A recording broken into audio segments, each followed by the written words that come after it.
สบายดีพี่น้องทักทายสบายดีพี่น้องเบิดสุขคนสิพากันลงตลาดพี่น้องเอ้ยเดี๋ยวสิพาไปชมบรรยากาศอยู่ตลาดตอนนี้อยู่บ้านแม่แก้วนี่บ้านแม่แก้วหลังสีอะไรคะสองสีบ่แม่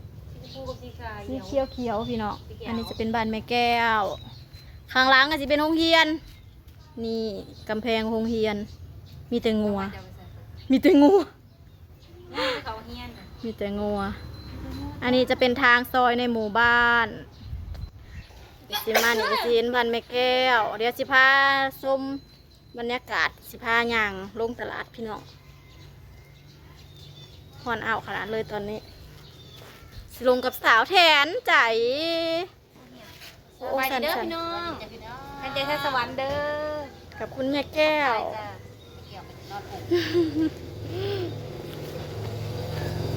ใครเป็นใครสิถ่ายคลิปบางคนก็จับกระปุกเนาะสาวแทนเนี่ยเป็นน้องสาวของเอ๋ยปณีพี่น้องเอ๋ยปณีน่ะเป็นพี่สะใภ้ของดาวตากล้องเอ๋ยปณีก็เป็นพี่ชายแท้ๆเลยจ้าแม่แก้วเป็นแม่ของเอ๋ยปณีเป็นแม่ของเราด้วยเป็นแม่ใหญ่แม่ใหญ่เขาก็เป็นลูกสาวอีกคนพี่น้องเป็นลูกสาวแม่แก้วมาเป็นลูกสาวเพิ่มอีก1 คนหักแพงกันพี่น้อง3 ครอบครัวเดียวกันจ้ามียังกับปันกันกิน3 คนเอิ้นเดียวกันพี่น้องพี่ดาวก็เอิ้นแม่แก้วกับแม่ใหญ่ซีเอิ้นพ่อเอิ้นแม่คือกันหักแพงสำเมเจ้าของเดี๋ยวสิพาลงซุ่มวิวตลาดเด้อพี่น้องเด้อได้หรือยังวันนี้พี่น้องบ้านแม่แก้วคลาสสิกขนาดเลยบ้านแม่แก้วนี่มีดอกไม้ด้วยไปทำกระสีลงทางนี้บ่ลูกทานนี้แหละไปแต่น้องเชโอเคโอ้น้องเมย์สิไปใช้โอ้ได้ปั่นขาวพร้อม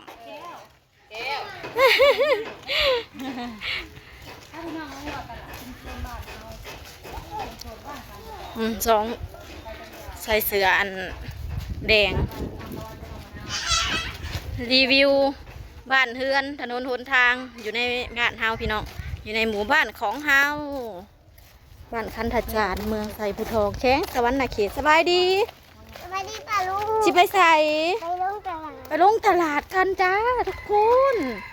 นี่สังเกตเฮือนกะจีเห็นเป็นเฮือน2 สั้นพี่น้องเฮือน2 สั้นแบบสมัยตะกี้เนาะ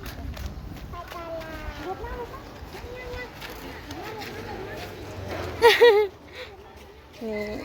สิประมาณนี้ผู้สาวลงไปซอยนี่ก็ย่างไปกะจีไปเจอกับตลาด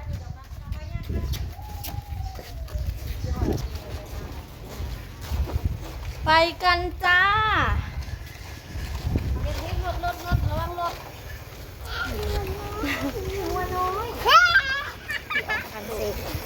ไปดีเด้อพี่น้องไปอีกแล้ว2 คนเสียงเด็กๆบางคนตลาดคนน้อยคนนี่เห็ดดีๆนั่นแล้วแม่ยันที่เจ้าล่มนั่นแล้ว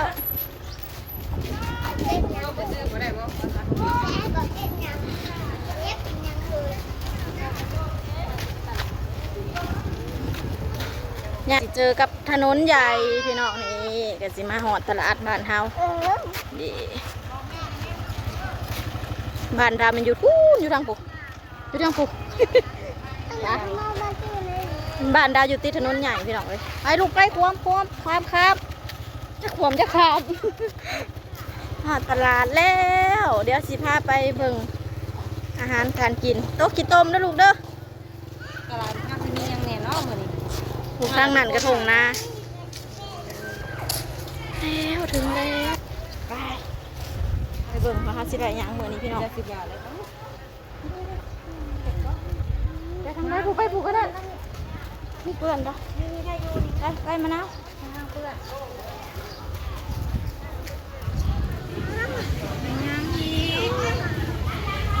ไปพี่น้องไปเบิ่งเนื้อหมูก่อน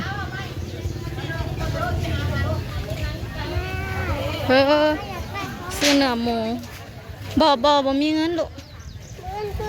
นั่งเต่าอ่ะเด้ ซื้อเนื้อหมู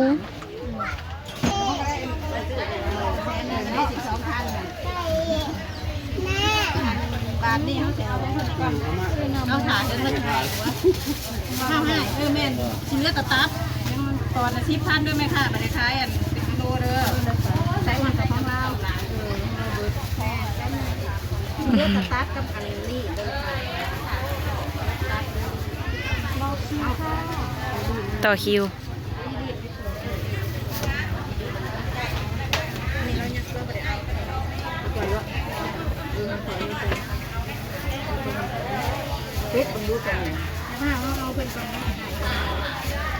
มาคนเดียวเนาะมาคนเดียวเลยใส่ไว้เราไปส่งเราจะซอยเองหมดเลย ฮะซอยเองก็ได้ เราบุกไปมากเราเรียกแล้ว เนี่ยมันหนานะก็จะซอยเอง ไปซ้ายเรามีแต่ครอบครัว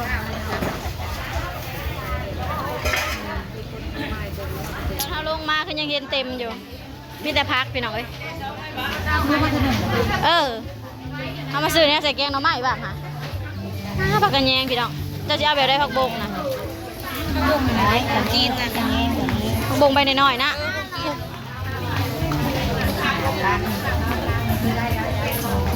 ร้านโทรศัพท์เอาไว้กินท่านเดียวหากินกินมักถั่วเลียนซุปไปเอาผักบงโอ้ยของหมอได้เฮียนะแน่ของนางมะนาวถ้าเราจ่ายเงินบ่ไปเอ้ยเพิ่นมักผักบงอันนั้นเลยนะนี่นะนี่คือน้ำลาวนี่ถ้าซื้อมาจะใส่ของเราย่อนน้อยๆนี่อันนั้นมันใหญ่โพดกูย่างเขากินอันนั้นนะเขากินได้เสร็จนะนี่ฟังมินยัง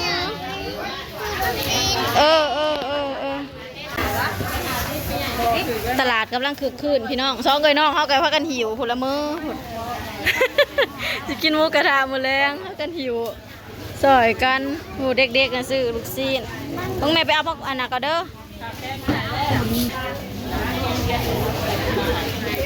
เอาตามเลยเด้อคุณเสือแดงนี่บาตะวันกับชามะนาวเสือแดง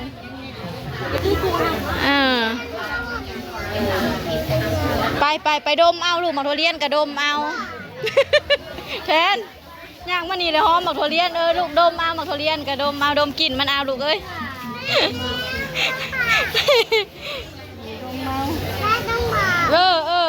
พวกแม่เอาอันนี้ให้ไอ้หนูก่อน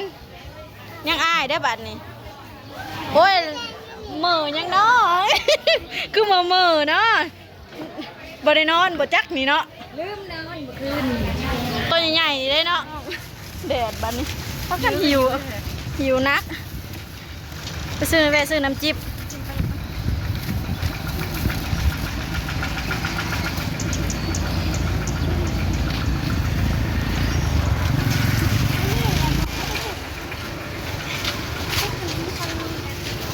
ไปเอาแบบไปเลือกเอาอยู่ไหน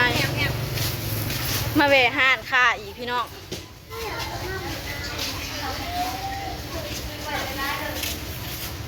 คุณนัดนี่เนาะไปแทนซื้อร้ายแล้ว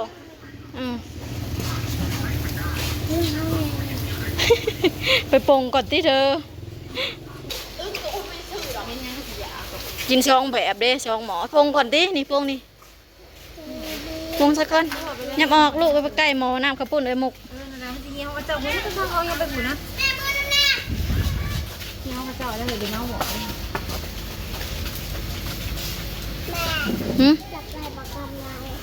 บ่พี่น้องเมื่อยเอาโน่ให้เด็บไทยกินน้ำเด้อเฮาก็เห็ด2 ขางเด้หมอมันมี2อันนั้นอยู่เห็ดสวยๆเลย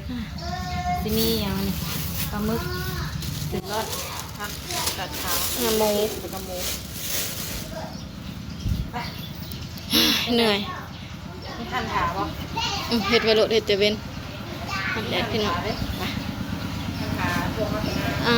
เกียมของกินหมูกระทะพี่น้องหลังจากที่เราหิวมานานเนาะเพื่อสิได้กิน เดี๋ยวรอรับชมคลิปหน้าเด้อพี่น้องสำหรับคลิปนี้ก็ขอจบคลิปไว้เพียงสำเนียกันจ้ะ